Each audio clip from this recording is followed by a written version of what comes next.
Hey guys, I want to talk with you a little bit today about pushing your norms, let's say, and challenging yourself at any juncture in life where you feel this inclination to do something outside of your normal, or to shake things up, to keep things fresh, keep changing, keep exploring new things. And so many of us, we have our normal things that we do, our normal routines. We wear the same types of outfits, we do the same types of things, we have the same types of days in our lives to a large extent. And there is something to be said, and there is an effort that's required to push yourself outside of those confines. And then and only then are the times that we really truly progress and develop and discover new things. And I think, honestly, have more fun in life. And that's definitely a big thing that I challenge all of you to think about and strive for.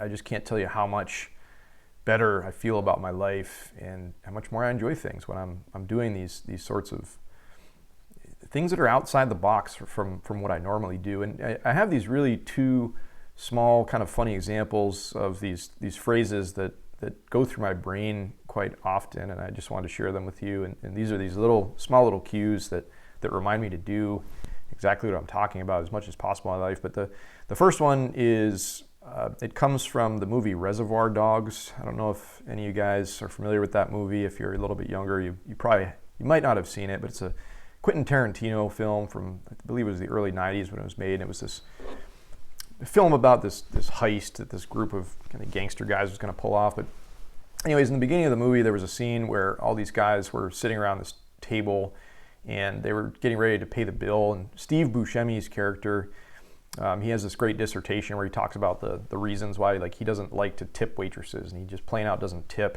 And he goes through this whole thing, and that's not the point I'm making here, but the thing that stuck out of the line that I'm specifically referencing here is there's a guy named Joe that was kind of like the mob boss.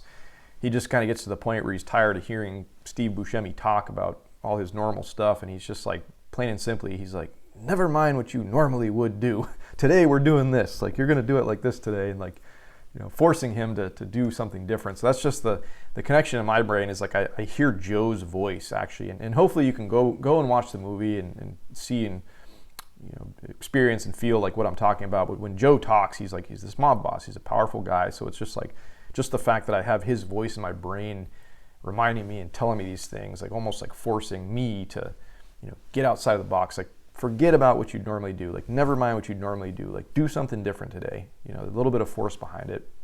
And I just kind of find it entertaining in a way, but also motivating to the point where I listen to what he's saying. I do some of these things. And the other really funny one comes from, there's an episode of Seinfeld. Once again, probably if you're younger, you weren't maybe as interested in this show if you didn't live through that era. But Seinfeld, one of the I think the greatest sitcoms or comedy shows of all times. But there's an episode specifically where George, he's just so fed up with life. He basically just like makes a pact to himself. He's like, whatever like I would normally do, like I am going to do the exact complete opposite of whatever those things are. It's just the whole episode is him going through his days, and he's literally doing the exact 180 polar opposite, black to white, sort of alternative things with his normal life that he wouldn't do otherwise if he didn't feel this way. But the funny thing about the episode is just that his life just gets like fantastic. He starts having a good old time and doing cool things, and just having a lot of success, let's say, or just having better experiences, or just his life suddenly becomes awesome when he does this. So that's the thing I want to leave you with. I think that's the point of what I'm trying to get across here today. Get out there, challenge yourself to do something different, push outside of your box, push your limits a little bit differently. And it doesn't have to be something big. I'm not talking go crazy here and change up some huge part of your life like in the drop of a hat tomorrow, but little things here and there. Wear a hat that you normally wouldn't wear when you go out in public, or style something differently, do your hair different, eat something new that you never dreamt of trying before. I mean, anything you can do in your day, it just keeps things spicy, keeps it shaken up. And really, these are the things that I just find so much satisfaction and enjoyment in having these types of moments in life. And you can too, if you remember just what I'm saying here. So Hope you guys are having a wonderful day. We'll talk again real soon.